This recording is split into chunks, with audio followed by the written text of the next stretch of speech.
CELPIP speaking templates that guarantee you a 9 or 10 plus if you simply copy paste these words in your exam. That's why it is called a template. This is a template for success. It includes the range of vocab, expressions, structure, and when you use these words and phrases, you would also notice this makes you finish on exactly the same time for the question that is given. And that's the beauty of these templates. They're organized in that way. So all you have to do is memorize the words and phrases you see on screen. And in this video, we're going to start with part 5 because parts 1 to 4 have already been covered in the previous video, which will be just before this one, which you can check out on our channel. In this part, though, we're going to start with part 5, and part 8 is very complicated. So stick around till the end to find out how to attempt that. And also stick around for our bonus offer at the end. It is something you will really like. All right, speaking 5 is where you compare two pictures. And when you're comparing two pictures, you're either talking to someone formal or informal. Anyone who is informal is your friends and family. Anyone who is formal is people who are not your friends or family. Remember that. Now, depending on the tone, whenever you see this, I mean depending on the formal or informal situation. We don't know who you will be talking to. So what you do is you say hello if it is a formal person, and you say hi if it is an informal person. A lot of people say hi to formal people as well, but it's not something I would say on my day 1 at work to my boss. I would say that on day 2 or 3. Hello is very neutral, so it's still the preferred choice for formal people, all right? And if you go too informal, you can also say hey, all right? That's one of the options that's not there, but just to keep it simple, hello, formal, hi, informal, all right? Now, you want to start with look or listen. That depends on the tone as well. If you are talking to someone who is informal, you would just say look. It's like you can force something on them. Because if you're comparing the choice of a sports bike versus a car for your brother, your younger brother, obviously you want to tell him to get the car, right? So you would want to be a little bit forceful. It's someone you know. Again, the question is comparing and persuasion. So you do want to have a little bit of commanding tone. So you can use look with informal situations. It is an informal word as well. Listen, though, is more neutral, and you can use that respectfully with someone like your boss or some colleague if it is formal. And then you would talk about the two options. Here you have to be a little diplomatic. You would start by saying, listen, I understand you really want this thing, but I think we ought to consider this option, or we got to talk about this other option. Okay, so this is how you start your first sentence. After the hello and hi, you start with listen or look. I know you want this, but I want this. Again, I couldn't write anything here because it really depends on the picture you're dealing with. Again, it depends on the picture. All the points, you cannot really put anything in templates because the picture is always different. But what you can use and memorize are connectors like these. However, nonetheless and nevertheless. Now, I prefer you use nonetheless and nevertheless before, for obvious reasons. I mean, they're more complex, so they're going to give you more marks for vocabulary. But if you come up with another sentence where you're comparing things, you say however, and it's simple. It's just this covers this, your option has this, nonetheless, we have this here. Nevertheless, my option has this, etc. Okay? And those are going to be your connectors in this speaking. Again, what I wanted to emphasize, I wanted to make sure I say this because I don't want to forget to tell you, make sure you compare, please compare both options. Don't just talk about your option, you have to compare the other one too. You will lose marks if you just talk about your option. And that's why you have these connectors, because you're literally compare feature versus feature. And you finish with what are your thoughts? Simple, you can do this for formal or informal situations. And what are your thoughts is a quick conclusion, and it needs to be quick here because speaking 5 is very lengthy and you're only given a minute. You're also supposed to, it's better if you do this, cover all the points, all points on your picture and all points on your opponent's picture. And if you say all those things effectively, you can do that in 1 minute, and we have a video on how to do that as well. But you will be running out of time, so you want to finish with 4 words only. What are your thoughts? Okay, you don't want to say a lengthy thing, let me know what you think and take care, and no, just what are your thoughts, end. All right, it'll keep it short, simple, good comparison, good vocab, and to the point, and great start and great finish. Let's move on to speaking 6. This is again hello for formal or hi for informal people. Depends on the situation. Usually you have to explain a difficult situation or position here. So you start with showing empathy. You say, I understand that you, and it could be like you were invited by 2 people and you're saying no to one of them. So it could be something like, I understand that you really want to be at the party and we have been great friends, but look, it's this situation and I can't attend and so on. So you make up the story here. This is a great way to start because you want to acknowledge the other person.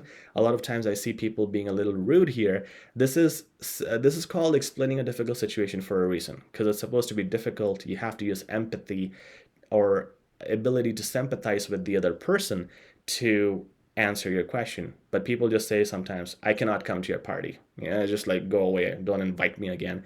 But you want to make sure you address the other person. I understand that and you tell their position, but here is what I have. Here's my problem. Next sentence would be, I cannot apologize enough for this, but so on. So instead of you just saying, I'm sorry, or my apologies, you are using a fancier structure, fancier phrasing. I cannot apologize enough for this. It is rarely used, these kinds of words and phrases. So you use them. That's exactly what is going to give you marks. And you finish with hopefully. Again, you know why, because lees give you marks. Hopefully, interestingly, surprisingly, lees are rarely used, so you should use them. And you say hopefully you're able to. And here again, it's showing empathy or that emotion. You're able to forgive me, you're able to understand, you're able to come to terms with whatever. Okay, that's it. So this is all about showing the emotion, describing the difficult situation in a nice way, using apology, using good words. And that's enough. All right, 4 main things you want to memorize. Coming to speaking 7. Now here's where you give an opinion and you pick one side, you talk about that side. Please do not take both sides. You are supposed to talk only about one. Okay, here we start with the topic of whatever is extremely contentious. Instead of me saying it's controversial or debatable, we're going to say contentious because it is going to give you the range of vocab. It is more advanced than simply saying, it's confusing or something. You would say it's contentious. So we're using more advanced wordings here. However, and I use this however here again because we have nonetheless and nevertheless here. So my guess is when you're doing speaking 5, you wouldn't have time to say all 3. You would probably use these 2. So if I use that again, even though it's complex, it would be repetition down here. And examiners are looking at that. So I put however here, okay? Also, by doing however in the middle of the sentence, we're making this whole sentence complex. Look how big the sentence is. The topic of whatever is extremely contentious. However, if I were to choose, whatever would be my pick. It's a long, complex sentence. As I said before, show the examiner the long, complex sentence at the start. Get your marks for the complex sentence. Okay? So a very good start, very good first impression. Now let's get into it. This is because, so again, CELPIP loves firstly, secondly, thirdly. We have kept the same format. But earlier on, if you saw part 1 of this video, in the first question, we said the first thing is. So I don't want to repeat that same approach. We're going to start with this is because. It builds a good flow from your previous opinion sentence, and then it talks about the first point, then the second and the third point, and that's it. You wrap it up. First, secondly, thirdly, or the 3 points, that's the best approach. You can also do 2, but 3 are always highly suggested. Everybody who gets a good mark, like over 10, would do 3. I would say 9 or 10, maybe 2 points, okay? Again, depends on a lot of other factors, but I would strongly suggest 3. Speaking 8 is always different. It could be, it could be a situation like you have to define a picture. It could be you asking for help. It could be you complaining about something. It is so difficult to make a template for this, but we have one here, which can be applied in a lot of situations. Once again, the template covered here, as well as the other templates, are not 100% in detail. If you want to check out the best versions, check out the course in the description. But here is a general outline. As I mentioned, you want to start with hello, how are you? All right, greet the person, or if it's informal, you can also say hello. It is neutral, but better you say, hey, how are you? You could also address the person, right? Bob, how are you? Hey, sis, how's it going? Okay, really depends. Again, it could be any situation here. Now we start with, I have to share something interesting with you. That's one way. There's something I need to let you in on if you're trying to tell them a secret or trying to give them some information that they didn't know at first. Or the third way is, I'm afraid I'm reaching out for a favor if you're asking for a favor. Okay? It depends. It could be any of the situations, and there could be more. All right? But these 3 sentences can cover most of the situations. They have fancier words instead of common day words. Instead of you saying, I would like to tell you about, use these words. They're way, way, way better. All right? Now I said here, describe the picture, because now we don't really know what the picture is going to be. It could be 10,000 different things. So describe the picture. Just keep in mind, use connectors. Moreover, likewise and similarly, you can see we did not use too many of them at the start or in the previous questions because we reserved them for this part.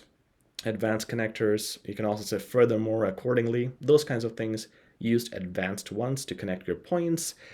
And I'm gonna, if it's informal, or going to, if it's formal, I'm gonna finish up by saying, and whatever you have to say. Again, depending on the situation, you can change it, but this is something that can mostly be applied in all speaking questions.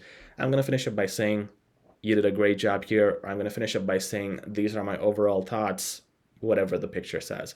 Okay, so that will help you answer most types of speaking aid questions. There could still be some odd choices that might not be, where these templates might not be applicable, because speaking question 8 is always very different.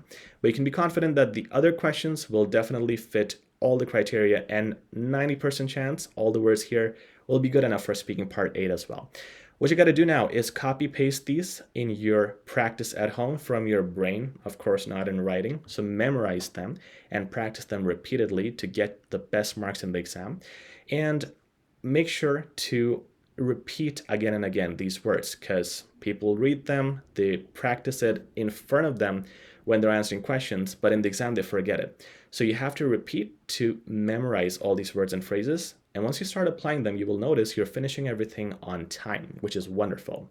If you want to see more examples of these kinds of templates and how to use them in all types of questions, and what not to do when practicing with these templates, what to do, check out our course in the description. It also comes with 15 hours of video lessons, 5 mock tests that reflect the real exam, and a bonus accent training course, and a lot more things. There's a vocab list as well, the words you need to memorize before your exam. Check it all out. It's at a 20% discount right now. And if you don't like it, there's a 30-day money-back guarantee, which means you don't lose anything after purchasing the course. It's all quickly accessible online. And again, it'll be sent to your email immediately after your purchase. Use the coupon code CEL9, CEL9, and you'll receive a 20% discount. So avail it now while the offer lasts. And if you have any questions, our email is in the description as well. And if you liked this video, please share it with your friends who might be doing the CELPIP exam as well. Please subscribe and take care. Best of luck for your exam.